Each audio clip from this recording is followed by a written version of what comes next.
Maybe you've been taking a break from alcohol and it's been going really good for you. And then life happens. Something really hard happens. Something really painful and hard to deal with happens in your life. Something really, really stressful happens. That's what we're going to cover today in today's live video so that you have all the tools that you need to overcome anything that comes your way with resilience and tenacity. Thank you so much for joining me on this Wednesday's live. I go live every Wednesday at 8 a.m. to answer questions from you become euphoric students and become emboldened students. And, a few people have actually asked me this late week, what happens when there's something really bad or something really hard happens? And even though you've been a few months alcohol free, it kind of starts breaking down your resolve. And, this is a very, very hard thing because obviously in life, a whole range of really, really hard things can happen to us. I mean, when I think of maybe the two hardest things, it's probably losing someone, like actually experiencing a death or possibly getting a really, really scary diagnosis yourself. These are some of the hardest things we're ever going to face. And while I'm not like a grief counselor by any means, working with grief and learning how to work with grief, even as an alcohol free lifestyle, is something that's a huge stepping stone and something that almost everyone's going to have to deal with. Like we all have people in our lives that we love that we will eventually lose. And we're learning to work through these really, really hard things builds you. It builds you, and it builds you in a way that isn't just like raw. Okay, I'm stronger now. I went through it. It helps you get to know yourself again in a new way.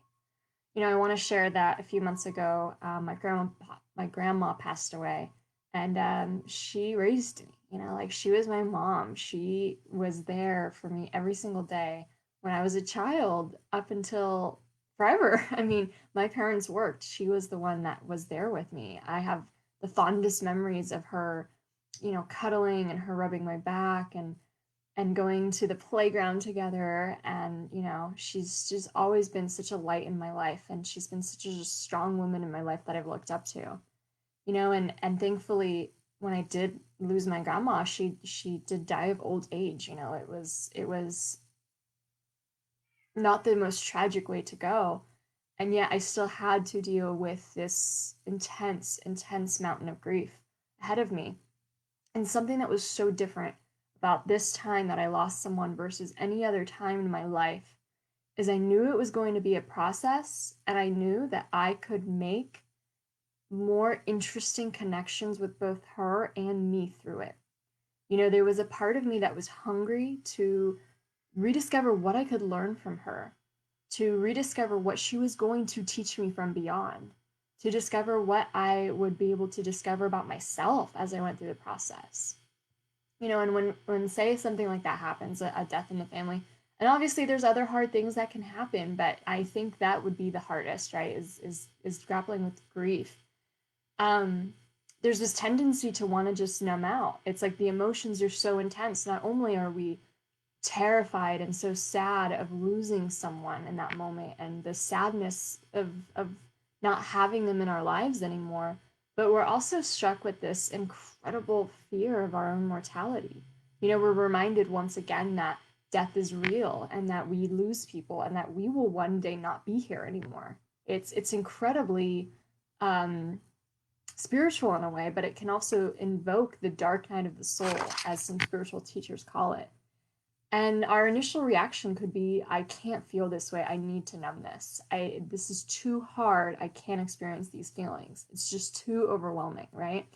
And that's what alcohol has always been there for. It has been a numbing agent. It literally doesn't allow you to feel your feelings in the truest way. And then what it actually does is it heightens your hysteria and heightens the most negative ruminating feelings possible. So if something tragic has happened to you and you reach for alcohol, especially after already taking a break and being alcohol free, not only will it not allow you to express your truest emotions, like the real cathartic expression of emotions that you could have in that moment, but it then will also falsify everything you feel that night. So, I remember when I was younger, I was going through a really hard breakup, and I drank a lot. I was like 21 or 2, and I drank a lot on top of it. And I thought that somehow that was helping me. And it's crazy, but I remember I would drink and then I would like come to the next morning and I was just so sad and I was like, whoa, like last night wasn't real. Like whatever crying I did, whatever hysteria it was, that wasn't real. Like I can't even connect with that person. Like who was that last night? And that's the thing is because alcohol completely shuts down our frontal cortex, our prefrontal brain, the human brain, and what it really leaves alive and really running the show is our reptilian brain and our mammalian brain that's in the limbic system and the lower midbrain.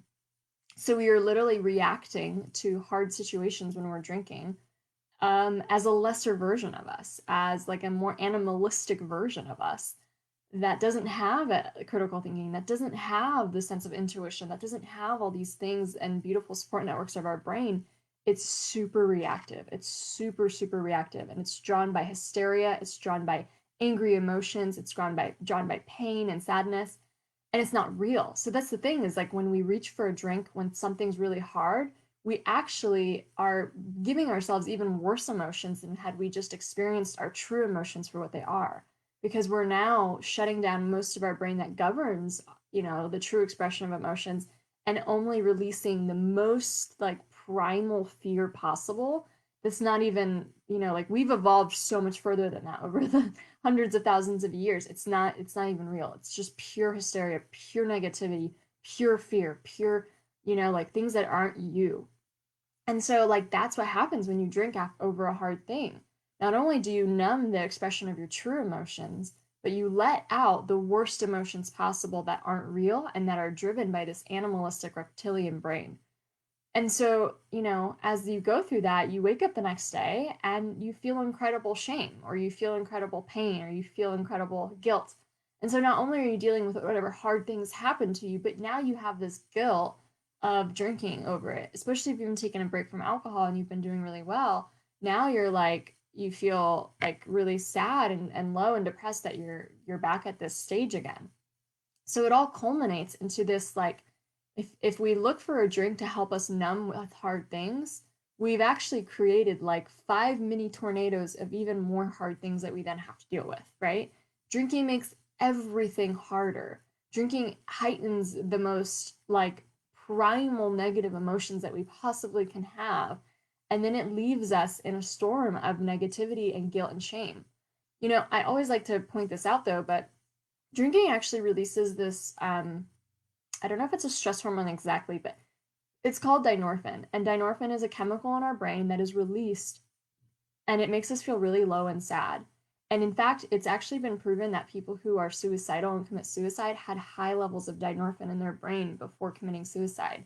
This is a chemical that literally makes us feel like there's no point to life, that we're super sad, that there's nothing we can do. And drinking releases it. Drinking is what makes us feel so sad. Drinking is what makes us feel so incapable of handling life. Drinking is what makes people even suicidal. Like it's super, super sad to me to say this, but I admired Anthony Bourdain so much. He was such a like cool character. He traveled around the world. He lived such this like amazing looking life. And yet he ended his own life. So did so many people who had seemingly all. And he ended his own life, and the amount of alcohol that they found in his toxicology report was a lot. And so, like, he wasn't even able to make the decisions about ending his own life in real clarity. He did it in a fog of this dynorphin and alcohol. Like, that is the saddest thing to me that I've ever heard because it's not even necessarily maybe what he would even do normally, right? Like, this was a decision driven by so much of that pain that dynorphin does when it floods our brain. So knowing that we're going to become even sadder scientifically, even more like ruminating in pain, even more let down, like drinking is has to just be rooted in your subconscious as this is not ever going to make anything better. This is always going to make everything worse. And I've talked a little bit about how, alcohol will completely shut off the parts of your brain that are able to express healthily your emotions and only leave the very like reptilian version of your brain there. But something about that is because when you're numbing negative emotions, something about that is that you don't then get to express your real emotions. And expressing your emotions is one of the most cathartic things that you could ever do. So grief counselors actually say that you should schedule your grief. So what often happens when we lose someone, and there's a ton of other hard things that would happen, but I'm just focusing on grief right now today. When we lose someone, it's like life still has to move on, like the job is still demanding, the errands still have to be run, the kids still have to be fed. Like it's like life doesn't give us a chance to just slow down and be with ourselves and grieve. And so in that time, it's it's like you just want to zip it all up. You just want to pull yourself together. You just want to be able to manage and get through the day without breaking down and crying, right? And so what we do in essence is we stuff down our grief. And we stuff it down so it doesn't explode in inappropriate times. But then we get this this tendency to want to stuff it down all the time. Like, I don't want to feel that sadness. I don't want to feel that pain. I don't want to, like experience that right now. And so grief counselors have actually recommended, and grief therapists and this whole school of thought, that you should schedule your grief so that it never gets to a point where it's overwhelming you throughout the day where you need to, be able to focus on something else, but you have a set time, whether it's every day or every few days or a few times a day, depending on how special and important this person was to you, that you actually express your grief, that you actually let it all out. And it was, I have to say, this incredible experience that I went through when I properly honored my grandmother's passing.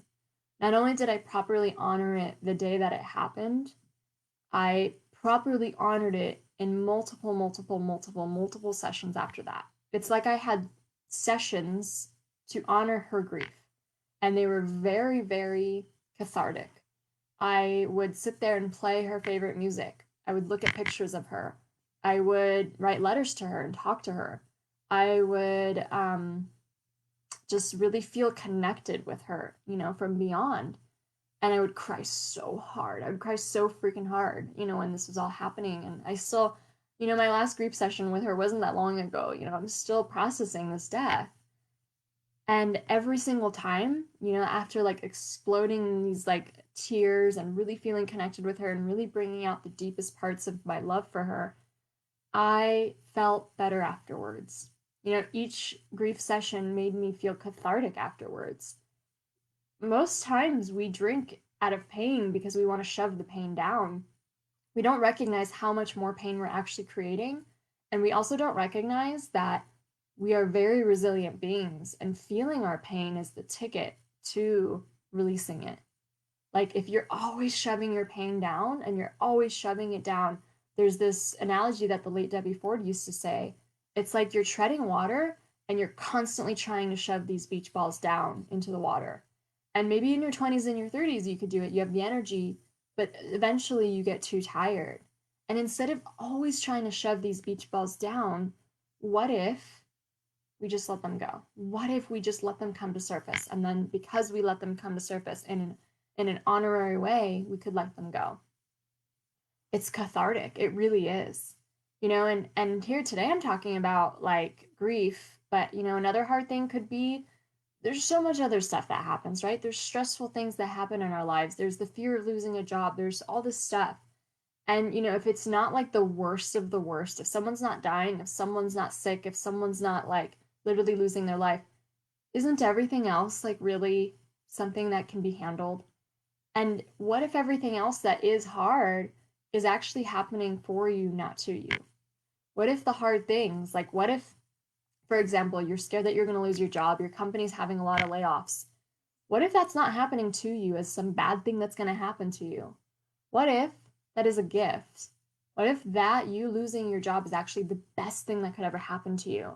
Because what if you've been wanting to leave your job for a long time, but you don't have the courage? And so getting this layoff is actually the best thing that could ever happen to you.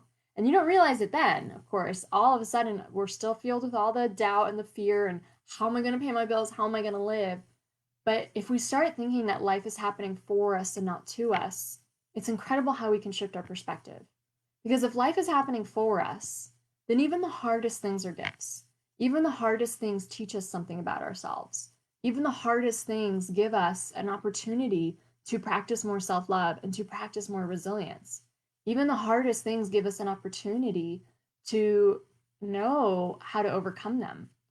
What if like your whole purpose in life is to go through a hard thing and learn how to overcome it And then you're able to share that with someone else and you save them years of misery. Like, what if the hard thing that you're going through is actually the gift that you are able to then teach back from? You know, I had this amazing client who lost a very dear member of her family to her, and it was one of the hardest things she ever went through. And today, she is so interested in helping other people go through the same thing. She knows so much, she's experienced so much, she knows what helps, she knows what doesn't help, and she just wished someone like that was there for her. And now she is looking to do that for other people. You know, like we go through hard things ourselves so that we can hopefully find some light and share that light with other people. I mean, what else is our purpose here on this planet if not to help other people with through what we go through ourselves? So there's so many different mindset reframes we can have when hard things happen. And you know, drinking, I know it's like a gut reaction or like a automatic reaction, like I'm just going to drink and drown all this away, but it never drowns it away. One, it heightens the most hysteric version of yourself. It releases so much dynorphin in your brain, which is the neurochemical that's responsible for people feeling suicidal. It just unleashes so many more problems that then you have to deal with, messes you have to clean up, tornadoes. And like you never got to honor the actual hard thing, you know, especially if there's someone on the other line. Like say you lost someone, you deserve to honor them with your full consciousness. You deserve to honor this situation that's happening with your full consciousness. Like if you lost someone, my grandma deserved to have me sitting there in the pain of her death, honoring her fully, not escaping it, not hiding from it, not like driving out the most animalistic version of me through drinking. And I feel like I got closer to her because of that. I got closer to her through her death because of that. I have conversations with her. I have these things in my life that are symbols of her. I have these beautiful rituals that I created during my grief sessions that have connected me not only more deeply to her, but more deeply with what I want in my life. You know, like Tony Robbins really says it the best, like life is not happening to you, it's happening for you. And these hard things, these lessons, like you have no idea maybe the gifts in them. And I know that sounds crazy. I mean, when something bad happens, the first thought is like, there's no gift here. Life is hard. This sucks. You have no idea what you're talking about. And it takes some time to be able to look back and see what that was, see what that gift was. I mean, you know, it's crazy, but imagine that like you're on this life path and there is this divinely guided destiny that you have on this planet, and you veer off that path, right? And you're on a different highway and you're living this life where you're just trying to pay the bills, you're just trying to get by, you have no sense of purpose, you're not connected with the deeper why. The universe might send you some things to try to nudge you back into your true destiny. You know, sometimes it takes a really scary diagnosis to wake up to life. You know, there's so many people who have survived cancer that actually say it's the best thing that ever happened to them because they became awake to the magnanimity of their life again. They will never take it for granted again, and they stopped doing all the bullshit that didn't make them happy, and they started doing what does make them happy. And, you know, when you're in it, it's so hard to see it that way. I know that. But I hope that this live video gave you some hope, some new tools, some new perspective shifts about how to move through hard things when hard things happen without reaching for a drink.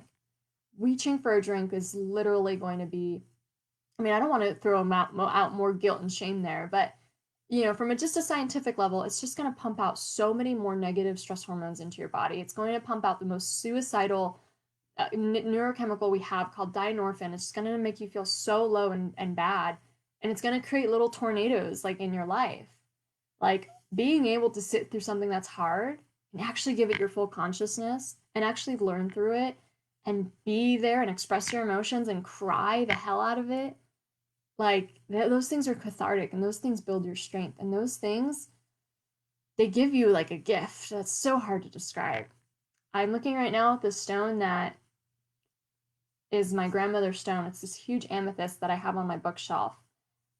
It was hers, and when she passed, I took that stone and I made it symbolize everything she taught me, and also I put all my biggest hopes and dreams in it.